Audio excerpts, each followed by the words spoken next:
For over 2 decades, Saddam Hussein ruled Iraq with an iron fist. His regime was marked by war, oppression, and the brutal suppression of dissent. He led Iraq through conflicts with Iran, the invasion of Kuwait, and years of economic sanctions. By 2003, his grip on Iraq seemed unbreakable, until the United States and its allies launched Operation Iraqi Freedom. On March 20th, 2003, U.S.-led coalition forces invaded Iraq, toppling Saddam's government within weeks. On April 9th, Baghdad fell. Saddam's statues crumbled, his government collapsed, but the dictator himself had disappeared. As coalition forces took control of Iraq, questions loomed. Where was Saddam Hussein? Intelligence suggested he fled to Tikrit, his birthplace and stronghold. Saddam, ever the master of deception, used a vast network of loyalists, secret tunnels, and hidden safe houses to elude capture.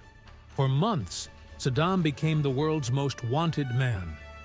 To aid in his capture, the U.S. military released the famous deck of cards, featuring Iraq's most wanted officials. Saddam, of course, was the ace of spades. The search was methodical and relentless. U.S. forces conducted thousands of raids across Iraq, capturing key figures from Saddam's regime. With each arrest, the circle tightened around Saddam.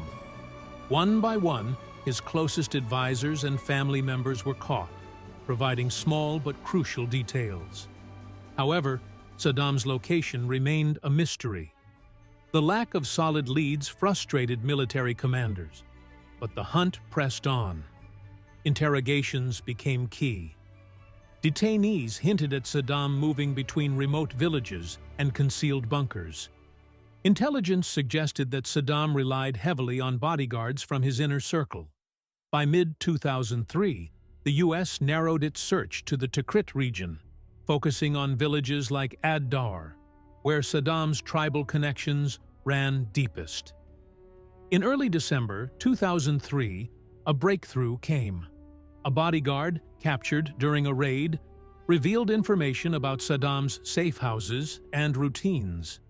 He spoke of a rural farm near Ad-Dar, an unassuming location that seemed too ordinary to house a former dictator. The U.S. military wasted no time.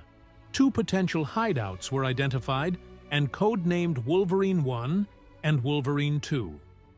The mission to capture Saddam was given a fitting name: Operation Red Dawn, a reference to the 1984 film about resistance fighters battling foreign invaders.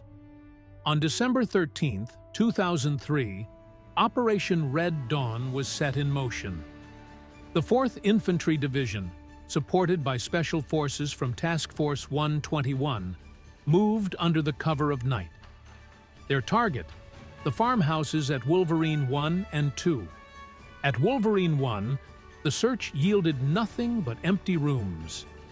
Tension filled the air as soldiers approached Wolverine 2, hoping this site would not lead to another dead end.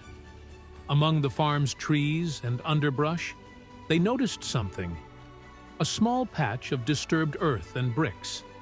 Beneath the cover was a narrow hole, just large enough for a man to fit inside. When soldiers lifted the cover, they discovered Saddam Hussein, crouched in the darkness of a cramped underground hole, what became known as the infamous Spider Hole. Saddam emerged, disheveled and frail. His once imposing presence was reduced to that of a weary fugitive. Despite carrying a pistol and $750,000 in cash, he did not resist. One soldier reportedly greeted him with a message: "President Bush sends his regards." Saddam's reign of terror had officially ended. President Bush addressed the nation, announcing the news that echoed around the world. Good afternoon. Yesterday, December the 13th, at around 8:30 p.m. Baghdad time, United States military forces captured Saddam Hussein alive. Bush's announcement reverberated across the globe.